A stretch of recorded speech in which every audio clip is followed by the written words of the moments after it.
السلام علیکم ورحمۃ اللہ وبرکاتہ۔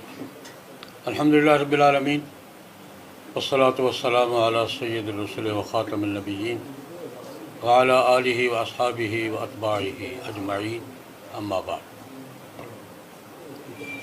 ٹرانسجینڈر پرسن کے حوالے سے ایک قانون پر کچھ دنوں سے دینی حلقوں میں بات چل رہی ہے۔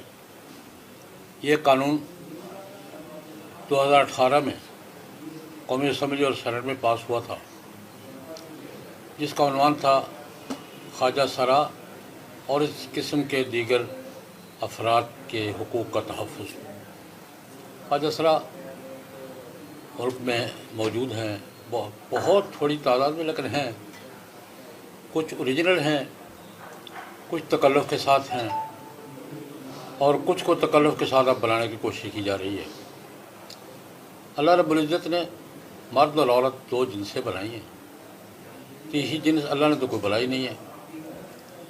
یہ خواجہ سرا یا خنثی مشکل اس میں معذور افراد ہے، جیسے نابینا معذور ہے، کوئی جنس نہیں ہے۔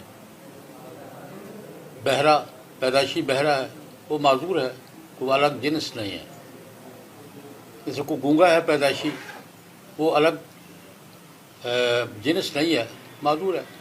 اسی طرح یہ بھی جس طرح کان سے محروم، آنکھوں سے محروم، زبان سے محروم معذور ہیں، معذورین کا ٹائٹل رکھتے ہیں، لیکن الگ جنس نہیں ہے۔ اسی طرح خواجہ سرا بھی معذور افراد ہیں، ایک صلاحیت سے اور ایک بات سے وہ محروم ہے، تو وہ معذورین کے دائرے میں ہیں، اور یہ کوئی الگ جنس نہیں ہے کہ اس کو مستقل جنس کے طور میں متعارف کروایا جائے۔ ان کے حقوق ہیں، شریعت بھی ان کے حقوق کو تحفظ کرتی ہے، ان کے معاملات کا فیصلہ کرتی ہے، بڑی تفصیل سے کرتی ہے۔ لیکن ہوا یہ کہ سن 2018 میں ایک الگ عنوان دے کر، ایک جنس بنا کر ان کو پیش کیا گیا، اور ان کے لیے تحفظ کے حقوق کے نام سے یہ اصولی غلطی تو یہ تھی۔ یہ خواجہ سرا کوئی الگ جنس نہیں ہے، معذور افراد کا ایک ٹائٹل ہے۔ اس طرح گونگے ہیں، بہرے ہیں، نابینا ہیں، لنگڑے ہیں، اس طرح یہ بھی ایک معذور ہے، ان کے حقوق کا تحفظ ان کا حق ہے۔ دوسری بات یہ ہے کہ اس عنوان سے جو قانون سازی کی گئی، اسی ٹائٹل کے مغالطے کی وجہ سے لوگوں کی توجہ نہیں ہوئی۔ حالانکہ قومی اسمبلی میں جب یہ قانون پیش ہوا، قومی اسمبلی کی قائمہ کمیٹی میں دو خواتین ممبران، جمعیت علماء اسلام کی نعیمہ کشور صاحبہ نے اور جماعت اسلامی کی عائشہ سیدہ صاحبہ نے تفصیل کے ساتھ اس کے اختلاف کیا کہ بھئی یہ شریعت کے خلاف ہے، علماء سے پوچھا جائے، اسلامی لیڈرز کونسل سے بات کی جائے۔ لیکن اسمبلی کے آخری سیشن میں، جس کے ساتھ اسمبلی ڈیزالو ہو گئی اور الیکشن کا ہنگامہ شروع ہو گیا، اس پہ کو روا رمی پاس کر دیا گیا، اس لیے لوگوں کی توجہ نہیں ہوئی۔ جو توجہ ہوئی، لوگوں نے پڑھا، انہوں نے اس پہ بات کی، یار یہ تو شریعت کے خلاف ہے، اور شریعت کے خلاف ہے تو ملک کے دستور کے خلاف ہے۔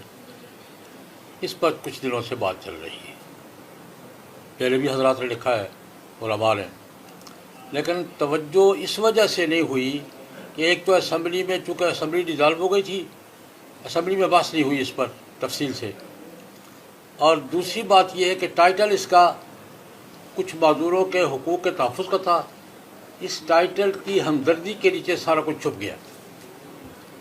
اب ظاہر ہو رہا ہے تو اس پر احتجاج ہو رہا ہے، مختلف دینی حلقے اس پر احتجاج کر رہے ہیں کہ بھئی یہ شریعت کے خلاف ہے۔ اگر شریعت کے خلاف ہے، مثلا اس میں یہ کہ ہر شخص کو یہ حق دیا گیا ہے کہ وہ جو بھی شخص بالغ ہو، وہ نادرہ میں درخواست دے، اپنی جنس خود طے کرے گا کہ میں مرد ہوں یا عورت، اور جو وہ طے کر دے گا، نادرہ پابند ہے کہ اس کے مطابق اس کو شناختی کارڈ جاری کرے۔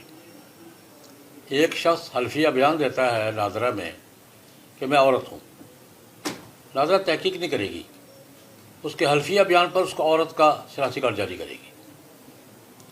کوئی اپنا حلف نامہ داخل کرتا ہے کہ میں مرد ہوں، نادرہ کے ذمہ تحقیق نہیں ہے۔ بہت سے ملکوں میں یہ قانون ہے، اور ملکوں میں بھی، لیکن وہاں میڈیکل چیک اپ شرط ہے کہ اگر کوئی دعویٰ کرتا ہے کہ کہ میں عورت ہوں، میڈیکل چیک اپ ہوگا، بات سمجھ میں آتی ہے۔ پھر خالی دعوے پر، حلفیہ بیان پر کہ میں عورت ہوں، ناظرہ پابند ہے کہ وہ اس کو عورت کا شناختی کارڈ جاری کرے، اور پھر تمام قوانین اس پر اس شناختی کارڈ کے مطابق لگے گئے۔ حتیٰ کہ ایک پہلو یہ بھی ہے، اگر کوئی عورت، کوئی شخص خود کو ناظرہ میں عورت رجسٹر کروا لیتا ہے، جو بہت کوئی مشکل نہیں ہے، صرف حلفیہ بیان کافی ہے، اور وہ کسی مرد سے شادی کرتا ہے تو یہ شادی قانوناً درست ہوگی، یہ مرد کی مرد سے شادی ہوگی جو قانوناً درست ہوگی، صرف ریکارڈ کے فرق کے ساتھ۔ کوئی عورت خود کو مرد لکھوا لیتی ہے تو وہ مرد کی طرح برابر کی وراثت کا حقدار قانون ہوگی، شرعاً ہے یا نہیں ہے، قانون ہوگی۔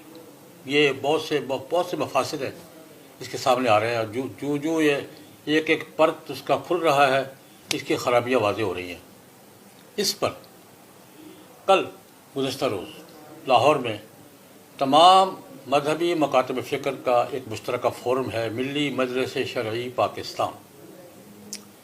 اس میں دیوبندی، بریلوی، اہل حدیث، جماعت اسلامی، شیعہ سب شامل ہیں، سب ہم اس پہ شریک ہے۔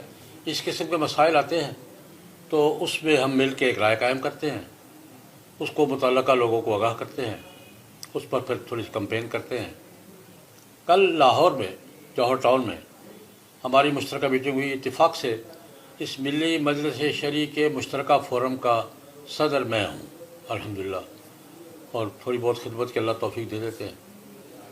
ہم نے کل لاہور میں متفقہ طور پر اس قانون کو مسترد کیا ہے، شریعت کے خلاف قرار دیا ہے، دستور کے خلاف قرار دیا ہے، اور مطالبہ کیا ہے۔ اس سلسلے میں 2 مطالبے چل رہے ہیں اس وقت سینٹ میں۔ جماعت اسلامی کے سینیٹر مشتاق احمد صاحب نے ترمیمی بل پیش کر رکھا ہے کہ اس میں یہ ترامیم کر دی جائے تو کسی درجے میں قابل قبول ہو سکتا ہے۔ مثال کے طور پر ایک آدمی دعویٰ کرتا ہے کہ میں عورت ہوں، تو اس کے دعوے پر اس کو شناختی کارڈ جاری نہیں کیا جائے گا، میڈیکل چیک اپ کروایا جائے۔ یہ ایک مثال ہے۔ تو سینیٹر مشتاق احمد صاحب نے کچھ ترامیم پیش کر رکھی ہیں، اور جب ہمارے ایک اور سینیٹر مولانا عطاء الرحمن صاحب جمعیت علماء اسلام کے ہیں، مولانا فضل الرحمان کے بھائی ہیں، انہوں نے تو قرارداد پیش کی اس کو منسوخ کیا جائے، اس کی جگہ متبادل قانون لایا گیا۔ ہم نے کل کے مشترکہ اجلاس میں ان دونوں سینیٹر حضرات کے موقف کی تائید کا اعلان کیا ہے، اور اس قانون کے غیر شرعی اور غیر دستوری ہونے کا اعلان کیا ہے، اور ملک بھر میں اس کے خلاف کمپین چلانے کا فیصلہ کیا ہے۔ ہماری تمام مکاتب فکر کے علماء سے، صرف علماء سے نہیں، وکلاء سے بھی، ڈاکٹر صاحبان سے، آج میں نے ڈاکٹر صاحبان سے رابطہ کیا کہ میڈیکل فورم سے بھی یہ بات آنی چاہیے، وہ کیا کہتے ہیں اس کے بارے میں، جو اپنے آپ کو عورت کہتے وہ عورت ہے، اور جو مرد کہتے وہ مرد ہے۔ تو بہرحال یہ کل ہم نے اجتماعی فیصلہ کیا ہے، اس کے مطابق ہم ملک میں ایک کمپین کا آغاز کر رہے ہیں۔ تو میں سب حضرات سے، علماء، وکلاء، تجار، جو بھی قوم سے، ملت سے تعلق رکھتا ہے، جس کا بھی قرآن و سنت پر، شریعت کے احکام پر یقین ہے، ان سے درخواست ہے اس میں شریک ہوں، تعاون کریں۔ اللہ پاک ہم سب کو مل جل کر اپنے ملک کے قوانین کو مغرب کی تہذیب کے منحوس اثرات سے بچا لینے کی توفیق عطا فرمائے۔ اللہم صلی علی سیدنا محمد النبی الامی وآلہ وصحبہ وبارک وسلم۔